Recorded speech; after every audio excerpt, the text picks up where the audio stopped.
Very recently, there was an opinion written in the New York Times by the former editor, in which he actually suggested that people who believe in transubstantiation may not be appropriate for public office.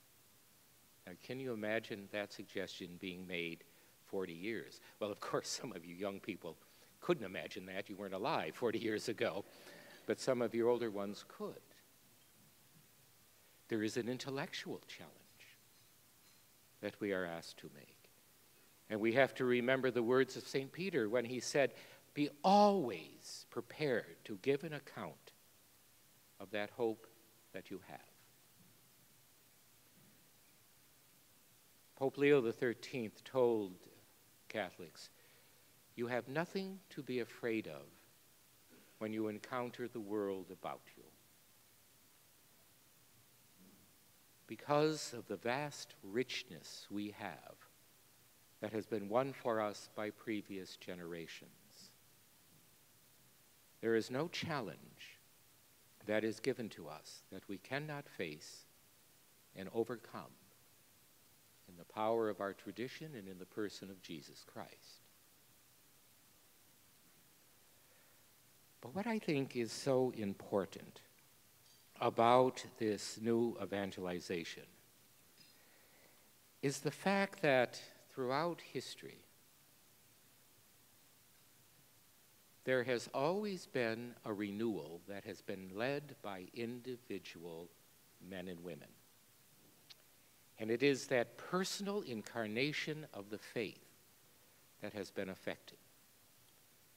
We have had great councils in our church. The Council of Nicaea, which preserved and protected and proclaimed the divinity of Jesus Christ.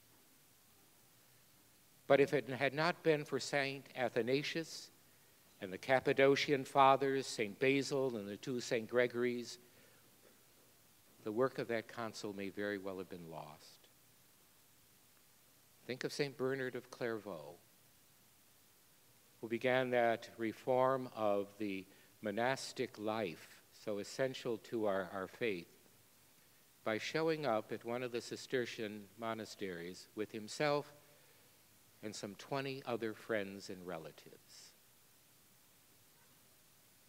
The Great Council of Trent would have been, I think, almost a dead letter without St. Charles Borromeo.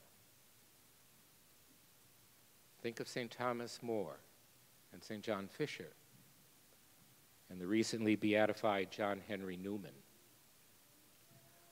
who again, I think echoing the words of Leo XIII, said, "There is nothing in this world that a faithful Christian need fear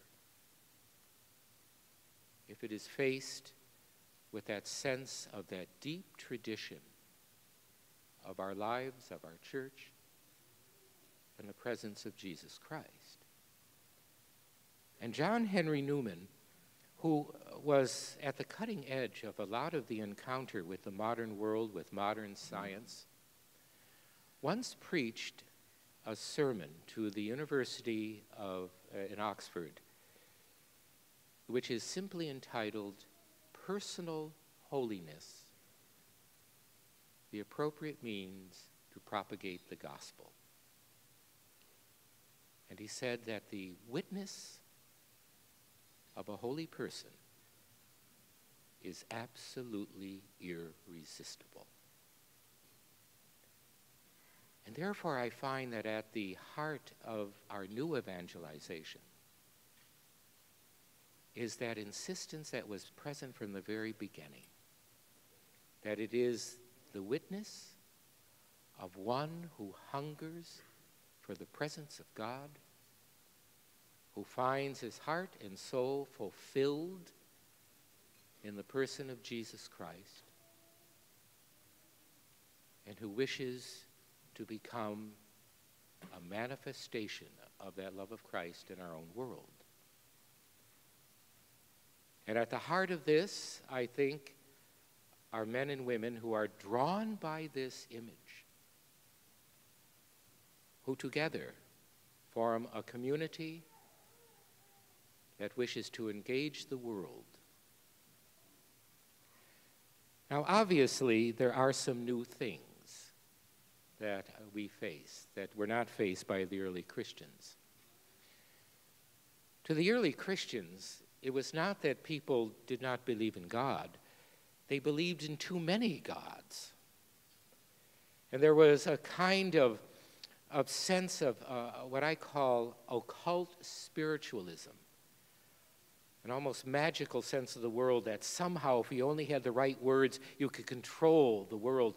And this is why St. Paul's preaching was so powerful when he told people, you don't have to fear those spiritual powers everywhere in your life, because there is only one spiritual power, and that is God himself. And he created everything that existed. And it was a liberation and a freedom for them. But in our own time, what we face is the emptiness that is attendant upon secularization and upon an intense materialism. And it is an emptiness. And this may be our greatest challenge. And even though I think in our own world that material well-being has covered over momentarily that emptiness, every once in a while there's a crack that shows the desperation of the situation. But that crack is plastered over with drugs, promiscuity. But they're looking. They're looking for authentic happiness. And we have to be here to speak of it. In this new evangelization, as Father Oxley mentioned in the introduction, we are going to have to awaken the laity to their vocation, to their own personal vocation to holiness, but to their vocation to transform the world about them. It's going to take a different kind of collaboration among the clergy and the laity within the church. But this is, I think, one of the aspects of it. And as I said, echoing John Henry Newman, that personal holiness is going to be an irresistible attraction. And people are going to ask, what is it? Why are you joyful? And there are going to be challenges. There are going to be great intellectual challenges. And I think we want to face those honestly. And remember that when our Lord, and you will hear this tomorrow at Mass, when our Lord gave the first commandment, he said, love God with your whole heart, your whole body, and your whole mind. For it is the transformation of the whole person. It is something that is very deeply needed. And we have to remember that this is our baptismal call, to live the kingdom and to spread the kingdom. But I have found that in offering this to the world, one of the most effective weapons is an extraordinary and deep joy. Now, this is not a giddiness, but this is a sense that in all things that occur, there is a realization that you are still living in the providence of God.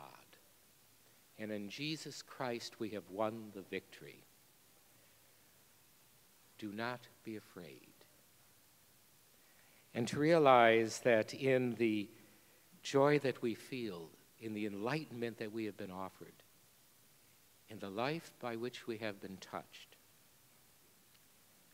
we have a supreme gift. It is the gift of life in Jesus Christ. It is the medicine and hope for the world. And we must proclaim it. Thank you.